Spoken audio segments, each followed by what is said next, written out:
அன்பான தோழனே, தோழியே, மீண்டும் ஒரு முறை உன்னோடு உரையாடுவதில் மகிழ்ச்சி அடைகிறேன். நீ நலமாக இருக்கிறாயா என்ற வார்த்தையின் எளிமையில் இருக்கும் அந்த அக்கறை உணர்வை நான் மனதார நேசிக்கிறேன். அந்த அன்பான வினாவும் அதற்கு பின்னால் இருக்கும் உணர்ச்சியும் மனித உறவுகளின் நரம்பை நம் மனத்தில் ஒத்திசைவு செய்யும் இசைதான். இன்று உன்னோடு உரையாட எண்ணியவுடன் என் மனதில் ஒன்று நெளிந்தது. அதுதான் உணர்வுகள் பற்றிய விழிப்புணர்வு. நீயும் நானும் மனிதர்களாய் பிறந்திருக்கிறோம். ஆனால் நம் வாழ்வின் சிறப்பு எதில் தெரியுமா? நம் உள்ளத்தில் இயற்கையே நமக்கு பரிசளித்திருக்கிற ஒரு அதிசயமான மென்பொருள். அவைதான் நம் உணர்வுகள்.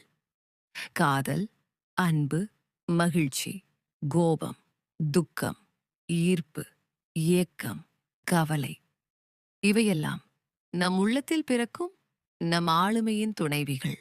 உணர்வுகள் தவறு அல்ல, அவை குறையும் அல்ல, அவை நாம் நாமாக இருப்பதற்கான அடையாளம்.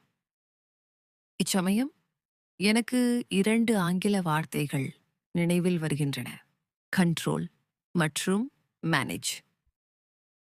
உணர்வுகளை கண்ட்ரோல் செய்வதென்பதை நான் ஏற்க விரும்பவில்லை. அதற்கு பதில் மேனேஜ் செய்வது எனக்கு பொருத்தமானது.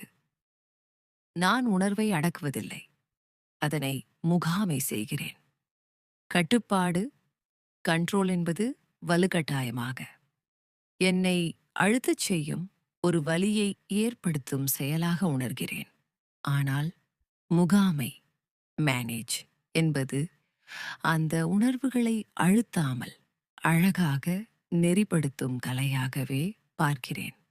ஒரு சமயம் என் மனதில் ஒருவரை பற்றிய வெறுப்பு முளைத்தது. அந்த உணர்வை ஒடுக்க முயன்றேன். அது எனக்குள்ளே கொதித்துக் கொண்டே இருந்தது.